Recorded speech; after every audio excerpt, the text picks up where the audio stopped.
ได้มีกล่องประชุมการร่วมมือลาวกับสาธารณรัฐเกาหลีเพื่อแนใส่เพิ่มทวีการร่วมมือ2ฝ่ายเกี่ยวกับการลดพรการปล่อยอ้ายกักบอนและส่งเสริมการลงทุนสีเขียว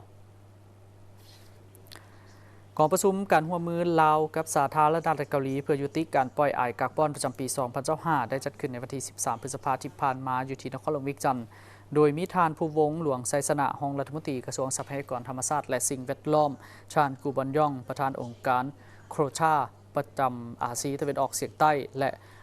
โอเซอานีมีผู้ต่างหน้าจากบรรดากระทรวงองค์การจัดตั้งสากลและบรรดาบริษัทเอกชนจากสาธารณรัฐเกาหลีและสปป.ลาวเข้าร่วมกองประชุมในครั้งนี้จัดโดยสถานทูตสาธารณรัฐเกาหลีประจำลาวและองค์การส่งเสริมการค้าการลงทุนสาธารณรัฐเกาหลีเพื่อแนะใส่ให้เพื่อนพวีการร่วมมือ2ฝ่ายเกี่ยวกับการลดพรการปล่อยอ้ายกักบอนและส่งเสริมการลงทุนสีเขียวนอกนี้ยังแนะใส่เพื่อเฉลิมฉลองสายพันธ์การทูตลาวกับสเกาหลี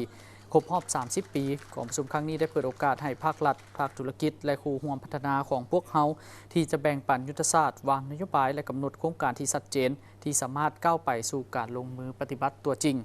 โอกาสนี้ทานผู้วงหลวงไซสนาได้กล่าวว่าพวกเขากำลังจะตั้งปฏิบัติดำรัสว่าด้วยคาร์บอนเครดิตการเกี่ยมบทรายงานและกำลังปรับปรุงยุทธศาสตร์ด้านการเงินสีเขียวโดยมีการสนับสนุนจากสถาบันจากบรรดาคู่ร่วมมือสากลเช่นสาธารณรัฐเกาหลีกองประชุมครั้งนี้ได้นำเสนอที่สำคัญจากบรรดากระทรวงต่างๆของสปป.ลาวเช่นกระทรวงทรัพยากรธรรมชาติและสิ่งแวดล้อมกระทรวงพลังงานและบ่อแห่กระทรวงโยธาธิการและขนส่งและกระทรวงเกษตรกรรมและป่าไม้โดยเน้นหนักถึงยุทธศาสตร์แห่งชาติเกี่ยวกับการสินเชื่อคาร์บอนการลดพรการปล่อยธาตุไอเฮือนแก้วและการหันเปลี่ยนพลังงานคู่ร่วมงานสากลเช่น GGGI คอยก้าและคอตทราที่ได้แบ่งปันความเข้าใจเกี่ยวกับการช่วยเหลือด้านวิชาการมาตรา6สัญญาปารีสเกี่ยวกับกลไก